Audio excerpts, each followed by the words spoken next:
Fala, moçada do semi-extensivo Coque Floripa, tudo bem? Vamos dar continuidade à nossa aula de atmosfera. Bom, falamos na última aula sobre os fatores que interferem no clima. Porque a média térmica em Belém do Pará, anual, é de 26 graus, e aqui em Floripa 20,5, 21, por quê? O fator determinante, o mais importante, a latitude, a distância do Equador e a obliquidade dos raios solares, conforme já vimos na última aula. Só que no finalzinho da aula eu havia falado para vocês sobre os elementos que compõem o clima. Como, vamos retomar, nós temos a temperatura e os fatores que interferem, até mesmo a ação humana, no caso de uma ilha de calor, por exemplo, a ação antrópica. Agora, queridos, nós vamos falar sobre os gases atmosféricos, lembra? 78% nitrogênio, 21% oxigênio, 1% de outros gases, como argônio, por exemplo, o dióxido de carbono, metano, em menores proporções, o vapor d'água, tão importante na manutenção da temperatura também. Porque a Terra tem várias funções, ou melhor dizendo, a atmosfera tem várias funções de proteção contra aqueles corpos celestes que se aproximam da nossa superfície, quando vagam no espaço em atrito com os gases, a maior parte se fragmenta, filtro dos raios ultravioleta e a nossa estufa natural, onde o vapor d'água também contribui naturalmente para que tenhamos uma temperatura próxima de 15 graus na média terrestre. Caso contrário, se nós não tivéssemos esse envoltório gasoso, teríamos aí temperaturas de provavelmente graus negativos, 17 negativos, algumas informações levam a isso. Tudo bem, queridos? Só que agora nós vamos falar sobre outra relação com estes gases. A sua concentração, a sua dinâmica com a temperatura, com a altitude, com a latitude, e é isso que nós vamos falar agora. Bom, nós vamos agora entrar então na questão da pressão atmosférica. Aqui tem um resuminho básico para vocês, mas o professor vai explicar melhor para que você entenda. Pressão atmosférica. O que seria, professor? Vamos lá, deixa eu mostrar aqui para vocês. Vejam. A pressão atmosférica é a força exercida pela massa de gases da atmosfera sobre uma determinada superfície. Essa massa gasosa vai exercer pressão e, obviamente, a parte técnica vocês aprofundam em física. Só volta ali, você falou da altitude e da temperatura. Eu vou explicar, Só coloquei aqui, tem um resuminho para vocês. Bora lá. Vejam, queridos, quanto à altitude, se você estiver, olha para a imagem, no nível do mar, olha só a coluna de gases que haverá sobre você exercendo essa força, esta pressão. Já quando estou em altitude, como lá no topo do Everest, por exemplo, olha a concentração de gases que terá sobre a cabeça do montanhista, ou envolvendo esse montanhista. Então veja, se aqui é a maior concentração dos gases, quanto menor a altitude, maior a pressão atmosférica. Tudo bem? Já quando eu subo a montanha, o ar lá é rarefeito, então quanto maior a altitude, menor a pressão exercida por estes gases. Quem já percebeu, às vezes desce de carro, uma serra, uma região mais montanhosa, rapidamente, você sente um desconforto no ouvido em virtude dessa variação de pressão atmosférica. Tudo bem? Então, quanto menor a altitude, maior a concentração dos gases, consequentemente, maior a pressão atmosférica. Tudo bem? Vamos continuar. Agora, queridos, essa é a parte mais técnica de atmosfera, que pode gerar algumas dúvidas, tem algumas questõezinhas mais complexas. Tudo bem? Então vamos fazer o seguinte, passo a passo, eu aguardo, quer dizer, não vou aguardar, mas você vai apertar o pause, tá bom? Eu aguardo você pegar seu material para a gente fazer um esqueminha bem legal de pressão atmosférica e gabaritar as questões possíveis sobre o tema. Vamos lá? Veja. A dinâmica da pressão atmosférica a gente acabou de ver que varia com a altitude. Agora desconsidere a altitude. Ela não me interessa mais. A altitude, quanto maior a altitude, mais rarefeito é o ar, menor a pressão. Tudo bem? Agora eu quero saber no nível do mar, numa mesma altitude, qual outro fator que faz alterar a pressão e, consequentemente, a dinâmica dos ventos. Pressão atmosférica, temperatura, ventos. Temperatura, pressão, ventos. Essa lógica tem que ser construída na minha cabeça e nós vamos construir juntos agora. Tudo bem? Vem comigo. Observe. Voltando um pouquinho para a aula de física, de química, quando eu aqueço os gases, as moléculas se agitam mais. Certo? Se agitam mais. E aí é que surge uma dúvida, uma confusão. Quando um professor de física diz que ele pegou uma panela de pressão hermeticamente fechada, colocou ao fogo com o conteúdo ali de líquidos e gases, quando a temperatura aumenta, a pressão também aumenta, porque as moléculas vão se agitar mais e não tem para onde expandir, estão aqui nessa gaiolinha aqui, ó, né? Não tem para onde expandir, a pressão aumenta. Só que a atmosfera não é um recipiente fechado. Então, quando eu aqueço os gases atmosféricos, as moléculas se agitam mais e se tornam mais rarefeitas. Por isso que a gente aprende em física que o ar quente tende a subir, a acender. Por quê? Porque as moléculas se agitam mais, se tornam mais rarefeitas e acabam acendendo. Já o ar frio, as moléculas menos agitadas estão mais adensadas, formam correntes descendentes. E velho exemplo do ar-condicionado. Por que o ar-condicionado está na parte superior? Para que o ar frio desça, o ar quente suba e homogeneize a temperatura do ambiente. Então agora, queridos, ó, você já notou, né? Baixa temperatura e alta temperatura no seu esqueminha. Vamos continuar com ele. A baixa temperatura, nós afirmamos que ela estrutura um sistema de alta pressão. Por quê? Porque o ar frio, né, diferente do ar quente, ele vai formar correntes descendentes. Então, se esse ar está descendo sobre a superfície terrestre, ele está exercendo maior pressão sobre esta superfície. Tudo bem?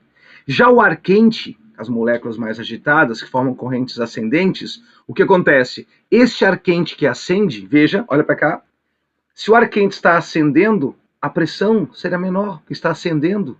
Eu encho um balão com ar quente para ele subir. Consequentemente, olha lá, o ar adjacente acende ali também. Tá, só qual é a lógica que eu não entendi? A lógica é a seguinte. Tem uma nomenclatura técnica para isso, nós já vamos ver, mas eu vou voltar, presta atenção. Se aqui o ar está descendo, ele está criando uma zona dispersora. Veja, dispersora dos ventos. Se aqui o ar está ascendendo, ele está formando aqui uma zona receptora dos ventos. Por isso que ó, a baixa pressão é onde o ar quente ascende, ela recebe os ventos. A alta pressão, onde o ar frio descende, dispersa os ventos. Por isso que os ventos, agora o nosso esqueminha vai ficar legal, sempre partem do sistema de alta para o sistema de baixa pressão, onde o ar exerce maior pressão, dispersa e segue para as baixas pressões. Anotem com carinho isso aqui, molecada. Como eu falei, é um conteúdo mais técnico, gera dúvidas, tudo bem? Mas esse é o nosso esqueminha, tá? O ar quente ascende, recebe os ventos na zona ascendente. O ar frio descende, dispersa os ventos da zona descendente. Tudo bem? Ó, foi legal. E aí, galera? Vamos lá. Beleza, queridos? Bom, agora tem a nomenclatura técnica, né? Que às vezes pode aparecer. As áreas de alta pressão nós chamamos de anticiclone, anticiclonais. As áreas de baixa pressão nós chamamos de zonas ciclonais. Essa informação será importante daqui a pouco, tá bom? Quanto à dinâmica dos ventos, tá, queridos? Veja, ó, onde o ar quente acende, joga o vapor d'água para maior altitude, costuma formar chuva, nuvens. Onde o ar frio descende, né, costuma ter bom tempo. Mas isso aqui é curiosidade mesmo, né, às vezes associam, mas não é tão comum. Agora, uma questão importante. Os sistemas de alta pressão, quando o ar desce, em virtude do movimento de rotação da Terra, eles fazem um movimento no sentido horário no hemisfério norte, anti-horário no hemisfério sul. Ai, professor, que decorebinha. Pois então, é a dinâmica da pressão. Quando o ar vai descendo, em virtude da rotação, sofre essa influência. Eu vou explicar melhor agora com a dinâmica dos ventos, vai ficar mais fácil você entender, tá bom? Já voltamos aqui, vamos falar de furacões também. Eu vou explicar melhor esse esquema. Agora, para eu saber se você entendeu a dinâmica da pressão atmosférica, eu vou fazer aquela correlação. Vem comigo? Mudou a temperatura, muda a pressão. O ar quente sobe, menor pressão. O ar frio desce, maior pressão. Se muda a dinâmica da pressão, muda a dinâmica dos ventos. Se muda a temperatura, muda a pressão, muda a dinâmica dos ventos. Para eu exemplificar isso para vocês, queridos, eu vou usar como referência, vejam, a dinâmica dos ventos alísios. Né? Vejam, os ventos alísios, eles sopram dos trópicos em direção ao Equador. Por quê? Porque no Equador, olhando sob outra perspectiva, os ventos alísios sopram dos trópicos em direção ao Equador. Chegando no Equador aquecidos, eles ascendem. Então veja, os alísios convergem para o Equador. São ventos constantes que já vamos ver. No caso aqui, eu vou exemplificar com uma situação diária, dia e noite. Como que a temperatura interfere na pressão e, consequentemente, na dinâmica dos ventos. Por favor, observe a imagem, foca na imagem, vai, olha lá. Nosso tema agora é a brisa marítima. Por que ocorre? Como ocorre? Né? Vamos lá. Vamos lá, queridos. Você está na praia num dia de verão ao meio-dia. Meio-dia. Como é que está a temperatura da areia? Quente. Da água? Mais fria. Então veja, a areia está muito quente, a água está muito fria. A areia muito quente, a água mais fria, no caso, né? Se sobre o continente, estou usando a areia como referência, aquece mais rápido durante o dia, o ar quente acende sobre o continente. A água está um pouco mais fria, o continente um pouco mais quente. O ar acende no continente. Se no continente está mais quente porque o ar acende, a pressão é baixa. Já no oceano, nós temos sistemas de alta pressão. Alta pressão. Por quê? Porque pelo ar estar mais frio, o ar frio desce. Tá, Glote, daí? Não entendi. Então você vai entender agora. Quem frequenta a praia vai lembrar que no começo, normalmente de manhã cedo, não costuma ter ventos. Quando chega ali 10 da manhã, 11, meio-dia no verão, sobretudo, pode ir uma frente fria e mudar tudo, óbvio, né? Mas normalmente, num dia de verão, né? O que acontece? O continente vai aquecendo ao longo do dia. Então de manhã não costuma ter vento. Quando chega ali 10, 11, meio-dia, 1 da tarde, o continente que aqueceu, o ar começa a acender. Quanto mais rápido o ar acende pelo seu aquecimento, mais fortes virão os ventos na superfície, né, do oceano. Veja, olha a imagem. Os ventos vão soprar durante o dia do oceano para o continente. Por quê? Porque no oceano há maior pressão, no continente menor pressão, formando um movimento convectivo que você aprende na aula de física. Tudo bem, queridos? De novo, ó, onde o ar frio desce, pressão maior. Aí o vento sopra em direção ao continente, chega aqui, aquece o ar, ele acende. Resfria em altitude, descende. Tudo bem? Ficou claro para todos? Muito bem. Então vamos avançar. Bom, então tá lá. Os ventos, conforme acabamos de observar, sopram de áreas de alta pressão para áreas de baixa pressão. Tudo bem? Alguns tipos de ventos. Temos os ventos alísios.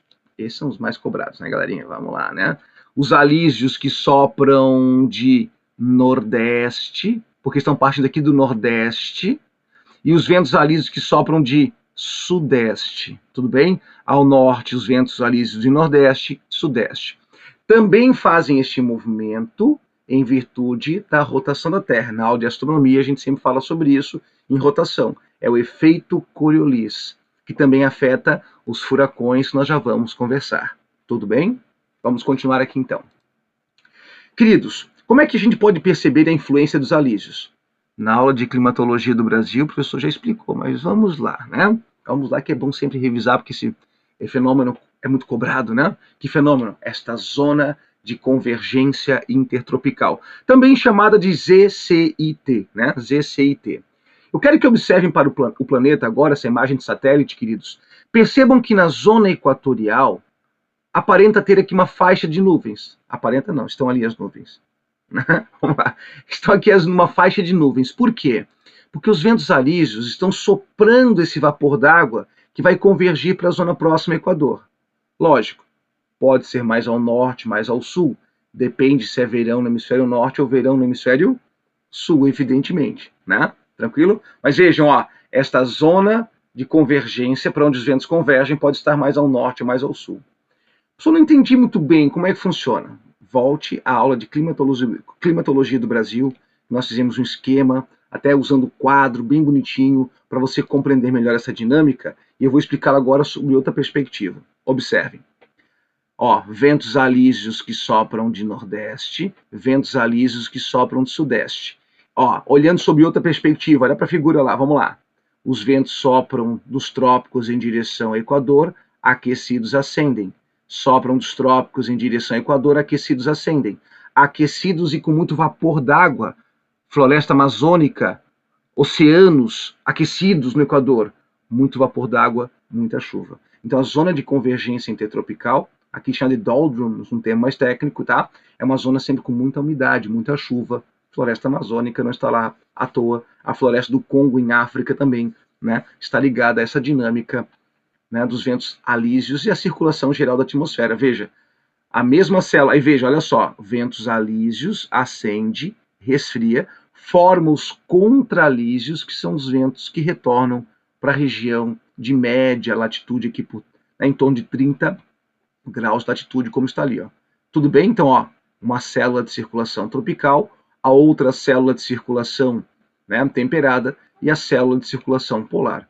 Não entraremos em detalhes aqui, mas a imagem para você entender que a dinâmica dos ventos, da temperatura, está relacionada e também com a latitude pode ter alteração.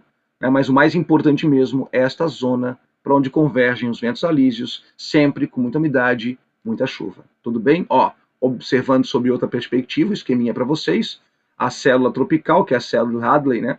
Não costumo lembrar dessa nomenclatura, mas está lá, ó, ventos alísios e contra-alísios, tá? Circulação atmosférica. Muito bem. Tá, Grote, então, deixa eu ver se eu entendi. Os alísios sopram por Equador, acende e chove, formam os contra-alísios que descem, né, e formam altas pressões aqui nas chamadas zonas de 30 graus, zona temperada já chegando nela.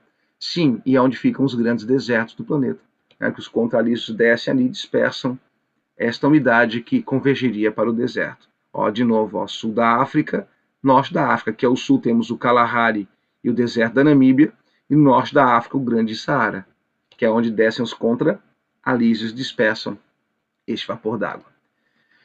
Molecada, fechando nossa aula agora sobre os ventos, né?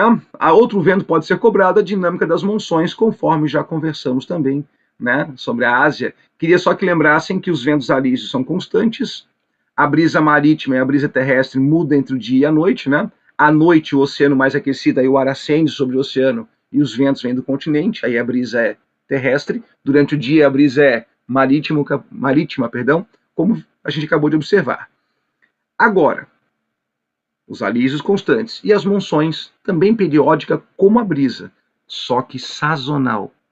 Sazonal. Como assim? Por uma estação do ano. Durante o verão, o que acontece? O continente aquece mais, até porque estamos falando, né, de verão no hemisfério norte. O ar quente acende sobre o continente, certo? Como ele acende sobre o continente, os ventos sopram do oceano. Né? Por isso aqui, ó, baixa pressão, quando no verão, melhor dizendo, né, o ar quente acende, ó lá, acende, os ventos sopram do oceano.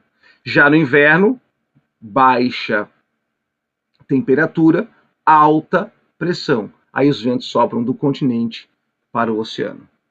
Tudo bem, molecada? Do continente para o oceano. Tá, só isso implica no quê? Nós já conversamos na aula da Índia, onde falamos um pouco de Bangladesh, falamos do Japão, da China. Durante o verão, os ventos oceânicos são muito úmidos, então muita chuva, por vezes até catástrofes, enchentes.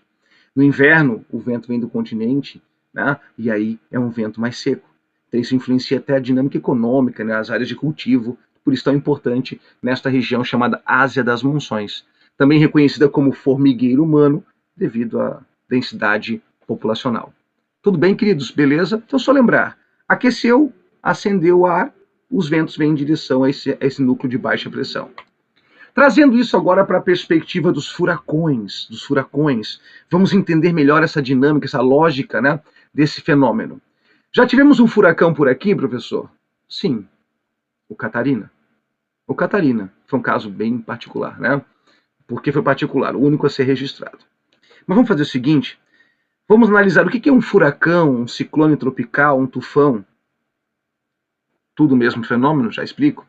Mas onde se forma esse furacão? Vamos ficar com o termo furacão, que é o que a gente usa aqui na América, né? O hurricane, na origem, né, em inglês. Pois bem, a primeira coisa que você vai anotar é que este fenômeno, chamado ciclone tropical, furacão ou tufão, eu vou aguardar. Ciclone tropical, furacão ou tufão, mesma coisa, é um fenômeno que só se forma sobre áreas oceânicas. É um fenômeno que só tem origem em áreas oceânicas, áreas marinhas. Por quê? Nesta zona tropical, a água do mar vai aquecer um pouco mais em algumas áreas. E devido a este aquecimento da água do oceano, a gente sabe, se eu aqueço a água do oceano, o ar sobre esta água vai estar mais aquecido, e o ar aquecido forma correntes, olha para a tela, correntes ascendentes, tudo bem? Então o ar aquecido ascende. Ah, professor, por isso ciclone tropical? Tropical porque as águas são mais quentes? Ciclone porque é o centro de baixa pressão? Porque se o ar quente está ascendendo ali, o ar vai convergir para esse núcleo ascendente. Se o ar está ascendendo ali, os ventos vão convergir para esse núcleo ascendente. Ah, então vamos lá. Mais uma informação. Todo ciclone tropical, furacão ou tufão é um sistema de baixa pressão. Caiu na Federal de Santa Catarina já. É um sistema de baixa pressão, de águas quentes, áreas oceânicas, áreas marinhas, né? Pode ser um golfo também, mas áreas oceânicas. Tudo bem, molecada? Vamos lá. Ó, viram o vento? Enfim. Professor, mas eu não vejo naquela perspectiva que você mostrou ali. Eu queria ver como é que a estrutura do furacão está aí para você. No olho do furacão ali é o sistema de baixa pressão, onde o ar quente vai ascender ali nas suas adjacências, e este ar quente ascendente faz com que os ventos estejam convergindo para o olho do furacão. Tá, mas não parece exatamente assim o movimento, e você tem razão. Ele faz um movimento ciclônico, porque a Terra está girando e temos o efeito Coriolis. Entenderam, queridos? Os ventos convergem para esse núcleo de baixa pressão, ascendem. Como a Terra está girando, faz esse movimento ciclônico. Cuidado agora. Este furacão é do hemisfério norte, este ciclone tropical ou tufão. Então ele gira no sentido anti-horário, porque no hemisfério norte a baixa pressão gira no sentido anti-horário. No hemisfério sul, ele vai girar no sentido horário. Tá? Isso tem a ver, né, com essa força, né, do efeito exercida pelo efeito Coriolis na dinâmica dos ventos. Tudo bem? Só saber que no norte é anti-horário, no sul horário, que há essa diferença, ou seja, um furacão não vai sair do hemisfério sul e partir para o hemisfério norte. Um furacão não vai se formar exatamente sobre a linha do Equador, se é anti-horário no norte e horário do sul. Entenderam, queridos? Só isso. Decorar tudo isso, horário, anti-horário, não é comum destacarem para vocês. Tudo bem? Beleza? Olha lá, vejam a imagem de satélite animada para vocês, várias imagens de satélite, né, mostrando a dinâmica, né, deste furacão que foi o Irma. Neste caso aqui, queridos, essas margenzinhas que vocês veem aqui é Cuba. Ele passou margeando Cuba. Olha os ventos ciclônicos, vejam, no sentido anti-horário, porque é hemisfério norte, né? Bom, vamos tomar nosso resumo de novo? Ciclone tropical, furacão ou tufão. Mesma coisa, tá? Se forma sobre áreas oceânicas, ciclone tropical, porque as águas são quentes. Se a água é quente, o ar acende e forma um sistema de baixa pressão. Esse é nosso resuminho do furacão até aqui. Só que, queridos, furacão é um termo que usamos aqui na América. Veja, não tem nenhum destaque do Catarina, que foi o único, né? Nosso furacão em 2004. Então veja, ó, nos Estados Unidos, hurricane, pra gente, furacão. Vejam, na Austrália, aqui no Golfo de Bengala, né, que nós vamos conversar já sobre um fenômeno ocorrido, mas vejam, ó, se for aqui na Austrália, como Moçambique, ano passado tivemos também, se for aqui na Índia, aí chamamos de ciclone. E se for atingir, veja, ele se forma em águas quentes tropicais, mas pode avançar até o Japão, pode avançar até a China, tudo bem? O Vietnã, Filipinas, que sofrem bastante com os tufões. Percebam que é a mesma região do planeta, a zona tropical, saindo um pouquinho para a zona temperada, dinâmica de, né, a hora é verão no norte, verão no sul, isso influencia, né, precisa de águas quentes, mas a nomenclatura só muda regionalmente. É o mesmo fenômeno. Ciclone tropical, furacão ou tufão. Tudo bem? Vamos continuar? Tá aqui as imagens de satélite, impressionante, né, turma? O diâmetro desse fenômeno chega a ter mais de 400 quilômetros de diâmetro, com os ventos girando a 200 km por hora, 300 km por hora em alguns casos extraordinários, como Irma, recentemente. Olha o fenômeno visto do oceano, rapaziada. Né? Diferindo tornado. Tornado é aquele turbilhãozinho que a gente vê, né? Dá para ver pela proximidade, tem centenas de metros de diâmetro. Este tem centenas de quilômetros de diâmetro. Tudo bem? Beleza? Olha só, outro. E percebam que quando ele avança para o continente, a tendência é ele perder força, o fenômeno. Por que, Grote? Porque não tem. O que abastece o furacão é água quente, que o ar quente acende com muita intensidade, os ventos convergem muito forte para o olho. Perdeu esse núcleo de água quente. Ele avança no continente, sim. Provoca inundações, provoca enchentes, por muita chuva. mas ele vai perdendo força. Tá? O combustível dos furacões é água quente. Tá, vai lá, mais uma informaçãozinha técnica. Sim, existe uma escala para avaliar a intensidade desse fenômeno? Está aí para vocês, vejam. Primeira coisa que tem que tomar cuidado, né, turma, é que o furacão só pode ser assim reconhecido, ou ciclone tropical, se ele atingir 119 km por hora ou mais.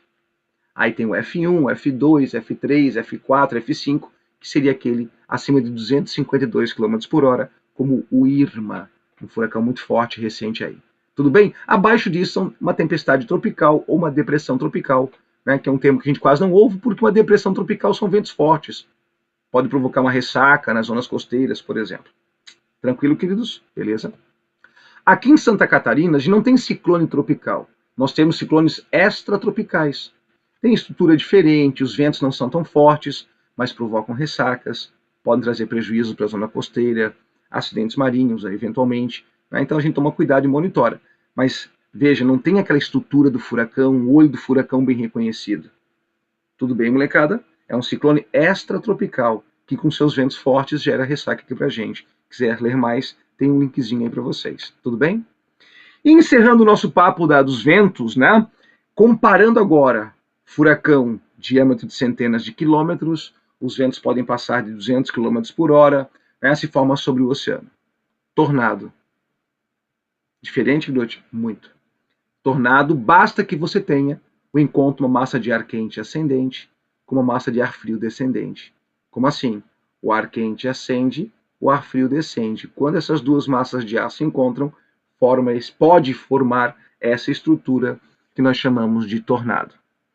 Explique melhor, Grote. Explico. Vamos lá. Veja. Primeira diferença, né, turma? O tornado, tá, tem, de novo, 400 metros de diâmetro. O furacão, 400 quilômetros. Lógico que varia, né? Só uma comparação. 400 metros, 400 quilômetros. E estou falando de um mega tornado, 400 metros, tá? 100 metros de diâmetro. Tornado dura 15 minutos, 5 minutos, 10 minutos em média.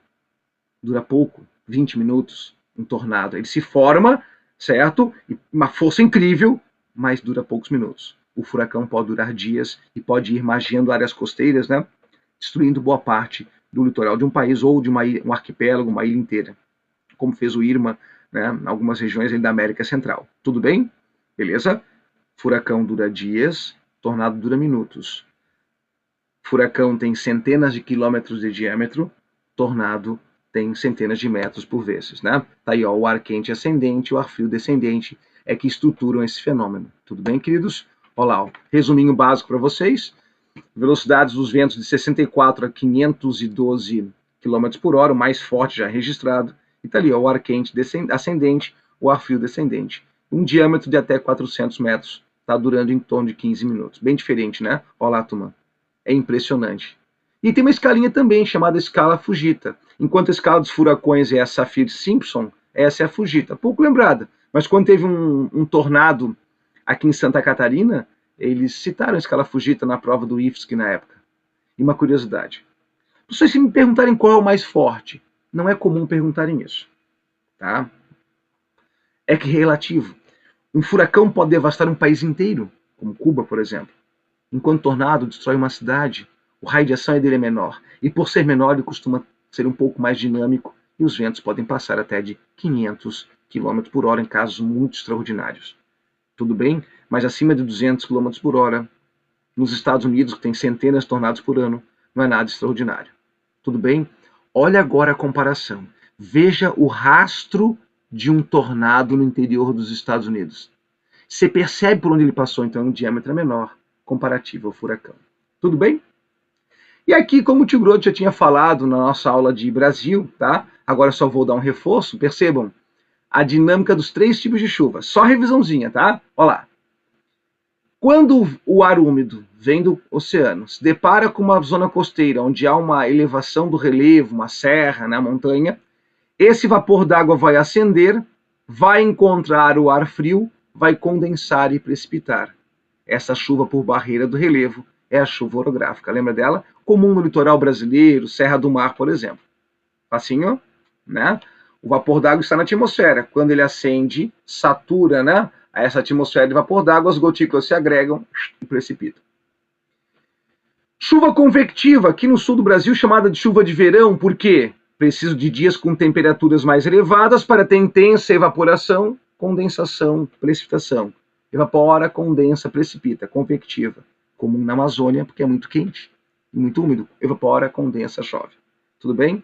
Até eu comentei na aula de Brasil com vocês, que eu tive uma aluna do Belém do Pará, que dizia que lá eles combinavam, te encontro depois da chuva das 4. Por quê? Porque chovia praticamente todos os dias, final da tarde. Lógico, uma brincadeira, evidentemente. Tá, turma? E aqui forma aquelas nuvens cúmulos nimbus, lembra? Também conversamos em Brasil, aquelas nuvens densas que chegam a ter 12 km de espessura, até mais em alguns casos excepcionais. É uma base bem escura, ligada a tempestade, chuva intensa. E a chuva frontal, molezinha, ó. O ar quente saturado de vapor d'água, mas não está chovendo. Precisa, mas saturado, ainda não saturado, né? Não precipitou, mas com muito vapor d'água. Quando encontra o ar frio, o que o ar frio faz com essas gotículas d'água? Condensa e precipita.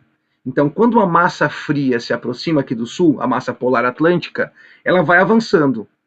O contato das massas chamamos de frente. E nessa frente, o vapor d'água vai precipitar. Tudo bem? Frente fria quando a massa fria avança. Pode ser a frente quente, que a gente pouco comenta, né, que aqui avançam mais as massas polares, gerando as frentes frias. Tudo bem? Aí a chuva é frontal e mais comum nos meses que a massa polar avança com maior intensidade, sobretudo no inverno. Tudo bem, queridos? Qualquer dúvida, compareçam na assistência, tá? Que eu sei que essa aula é mais técnica, tem algumas coisinhas mais difíceis, mas apareçam na assistência e o Tio Gru te agradece, deseja muita saúde para vocês, tá bom? Foco, firmes e fortes e até mais. Valeu!